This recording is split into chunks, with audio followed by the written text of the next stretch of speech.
So hey everyone, welcome back to our channel. और आज इस वीडियो में रिव्यू दूंगा D triple S P PRT का जो एग्जाम हुआ है आज 26 तारीख को, जो मॉर्निंग शिफ्ट में हुआ है उसका रिव्यू दूंगा। और ये रिव्यू मेरा बिल्कुल भी नहीं होगा, ये बच्चों का एकदम जेन्युइन रिव्यू है और मैं आपको जेन्युइन बातें ही बताऊंगा। मैं बिल्कुल नहीं बताऊंगा कि बहुत ज़्यादा हार्ड आया, बहुत ज़्यादा ईजी आया। जो एकदम रियल है वही वाला रिव्यू दूंगा।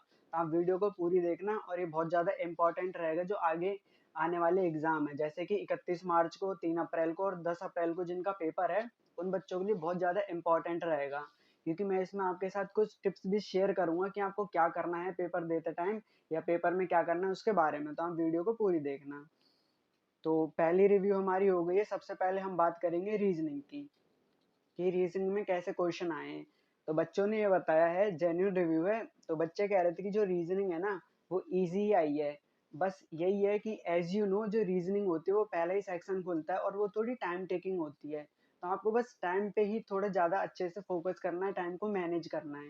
क्योंकि जैसे आप टाइम मैनेज करोगे ना, अच्छे से अगर मैनेज करोगे तो बाकी जो के जो सेक्शंस हैं उनको भी आप अच्छे से कर पाओगे।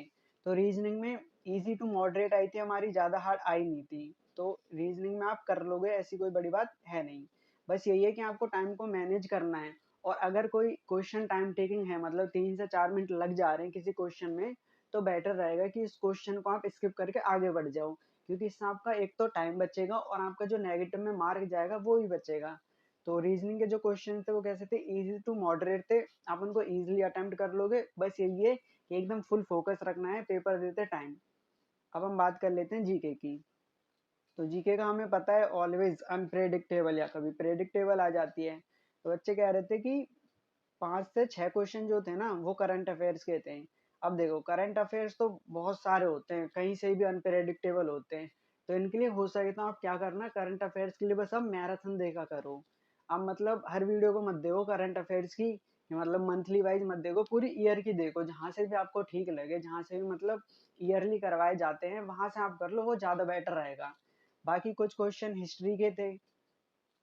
हिस्ट्री से तो खैर बेसिक क्वेश्चन ही आ रहे हैं। और पॉलिटी के भी आपके कुछ क्वेश्चन थे। पॉलिटी में मेन जो थे वो क्वेश्चन आपके आर्टिकल्स से थे। जियोग्राफी के एक दो क्वेश्चन थे और कुछ स्कीम्स वगैरह से भी कुछ क्वेश्चन थे। मतलब अभी तक जो आया था ना उसी के बेस पर जो है वो पूरा पेपर आ रहा है। मतलब ऐसा नहीं है कि बहुत ज्यादा हार्ड आ गया या बहुत ज्यादा मॉडरेट आ गया।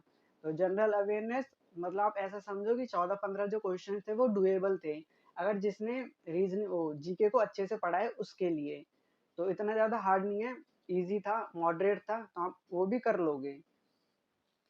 फिर हम बात करते हैं मैथ्स की। अब मैथ्स देखो, जिन बच्चों को नहीं आती है उनके लिए थोड़ी बहुत ज्यादा कैलकुलेटिव थी। पर कुछ कुछ क्वेश्चंस डायरेक्ट थे, जैसे फॉर्मूला बेस्ड थे कुछ क्वेश्चंस। और कुछ क्वेश्चंस जैसे बोट और स्ट्रीम वगैरह हो गया, इनसे थे। मेंसुरेशन से भी आए थे कुछ क्वेश्चंस। और उसके साथ साथ जो ये पाइप एंड सिस्टर्न वाला जो टॉपिक है ना उससे भी आते हैं, परसेंटेज से भी आ रहे थे। तो इसमें मतलब उतना हार्ड नहीं था, पर हाँ थोड़ी बहुत कैलकुलेटिव थी। तो इसमें तो आपका टाइम टेकिंग होगा ही होगा। तो वही है कि आपको वही टाइम मैनेज करना है। और बाकी जो मैथ थी वो भी मॉडरेट टू हार्ड हम कह सकते हैं, इजी तो हम नहीं कह सकते, मॉडरेट टू हार्ड।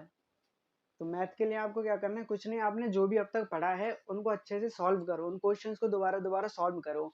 और जो 2025 में, ये चीज अच्छे से याद रखना, जिनका भी पेपर 31 मार्च को है या 3 अप्रैल को या 10 अप्रैल को है, वो 2025 और 26 में जो पेपर्स हुए हैं ना, जिनकी मैथ वीक है उनके लिए वो 2025-26 के पेपर को अच्छे से सॉल्व करके जाना। मैं सच कह रहा हूँ, आप इनको सॉल्व करके जाओगे ना तो आप खुद को थैंक्स बोलोगे। क्यों?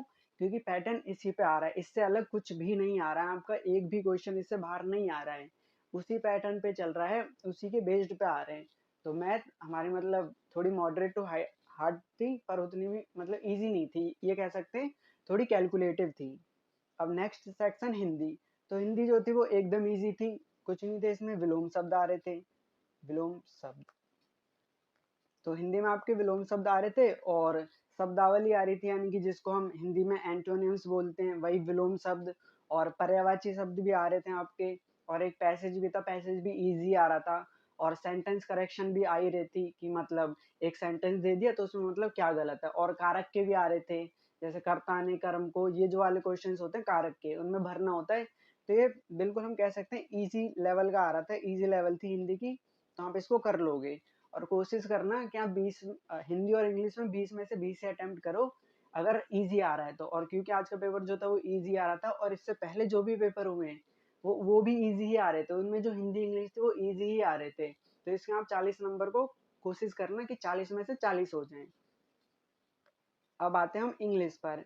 इंग्लिश में भी वही सेम चीज़, एंटो और एंटोनियम्स और सिनोनिम्स आ रहे थे आपके, और सेंटेंस करेक्शन आ रहे थे, वोकेबलरी आ रही थी, पैसेज भी ठीक था, पैसेज में थीम वगैरह और इसकी टोन वगैरह क्या है वो भी आ रही थी, और सेंटेंस करेक्शन आ रहे थे जो बेसिक वाले थे वही, और स्पेलिंग मिस्टेक जो थी वो भी आती है एक दो, यही सारे इसमें क्वेश्चन आए थे। तो इंग्लिश भी हमारी कैसी थी, इजी टू मॉडरेट थी। और एंटोनियम्स, ईडियम्स, हाँ ईडियम्स वगैरह और वन वर्ड सब्स्टिट्यूशन, उन पे आप अच्छे से फोकस रखना, क्योंकि आधे क्वेश्चन तो ग्रामर के होते हैं, और फिर उसके बाद आधे क्वेश्चन ये vocabulary, idioms, one word substitution, इन सब से होते हैं।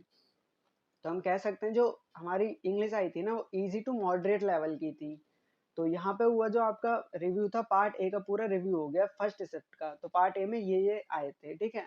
अब हम शुरू करते हैं पार्ट बी, जो कि बहुत ज्यादा इंपॉर्टेंट है। तो देखो पार्ट बी जो है ना, जैसा कि बच्चों ने बताया था वो एकदम इजी लेवल का आ रहा है। पर किस लेवल का, सी टेट लेवल का, या जो हमने नॉर्मल साइकोलॉजी या डीएलएड वगैरह में जो पढ़ा होता है ना वही आ रही है। पर अब यहाँ पे हम आप एक चीज ध्यान से सुनना मेरी, कि हमें ना मतलब बच्चों को लगता है कि इजी आ रहा है, इजी क्वेश्चंस हैं, पर जब आंसर की वगैरह आती है, जब रिजल्ट आता है या घर पे आके वो थोड़ा सोचते हैं ना, तब उन्हें पता चलता है कि वो इजी तो थे, पर उसी के चक्कर में क्या हो जाते हैं, गलत हो जाते हैं। इसीलिए मेरे यहाँ आपको यहाँ पे एक सजेशन रहेगी, वो ये रहेगी, एक एडवाइस की तरह इसको आप लेना, कि जो पार्ट बी है ना उसमें जो क्वेश्चंस आ रहे हैं वो आपको इजी लगेंगे, नेगेटिव टोन वाले, पॉजिटिव टोन वाले, सीटेट लेवल वाले। पर आप कोशिश करना कि आप जो भी क्वेश्चन पढ़ो ना पार्ट बी का, उसको एक दो बार पढ़ना और बिल्कुल समझ के करना, फिर आप ऑप्शंस पे जाना। क्योंकि कई बार होता ही है कि हमें कुछ क्वेश्चंस इजी लगते हैं, पर उसके बाद भी वो क्या हो जाते हैं, गलत हो जाते हैं। तो इसीलिए आपको जो पार्ट ए है उसमें अच्छे से ध्यान रखना है। अब मैं बता देता हूँ किस किस टॉपिक से आए थे।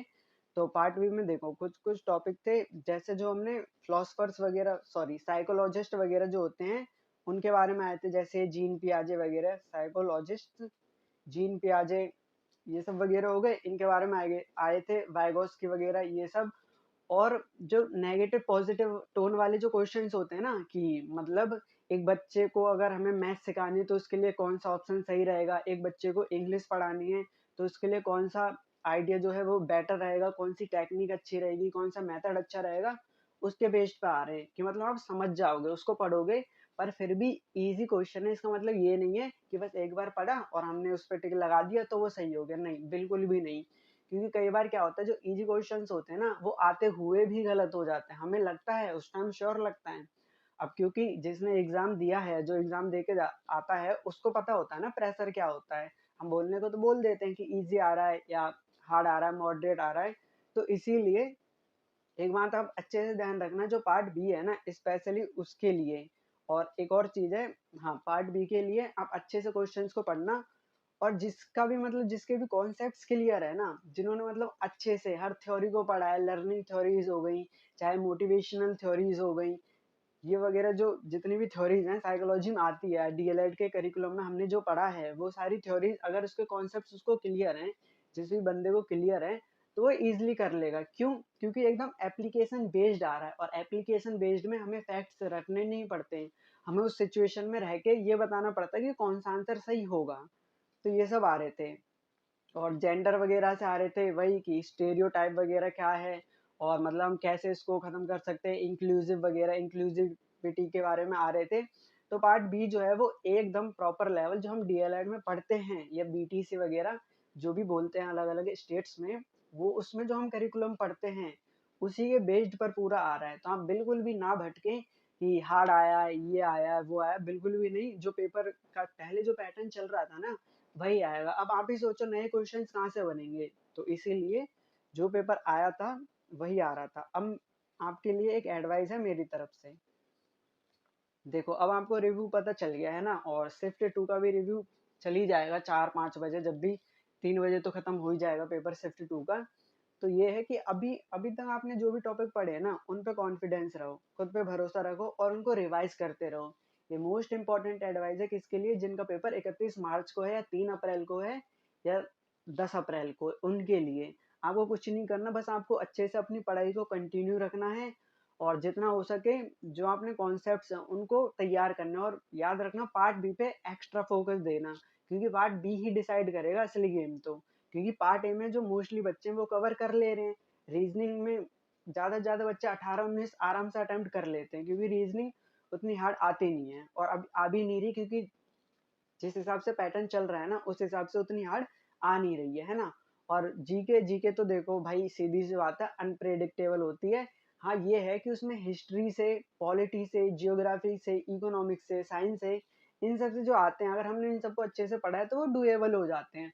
और बाकी करंट अफेयर्स एकदम अनप्रेडिक्टेबल होते हैं, कभी 2023 का पूछेंगे, 25 का, 24 का, 26 का।